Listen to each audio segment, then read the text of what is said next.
A Stihl battery flashing red lights indicates a temperature issue, a tool malfunction, or a dead battery, which you can fix by checking the specific number of flashing LEDs and either letting the unit acclimate, cleaning the contacts, or replacing the battery pack. One flashing red LED means the battery is either too hot or too cold to operate safely. Move the battery out of direct sunlight or freezing temperatures and let it sit indoors at room temperature for about 30 minutes until the internal sensors allow it to function again.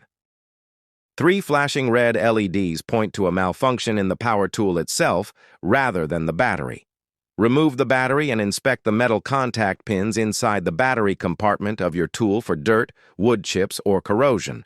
Clean the contacts thoroughly with a dry nylon brush and reinsert the battery to establish a solid connection. 4 flashing red LEDs mean the battery has a fatal malfunction and cannot be recovered.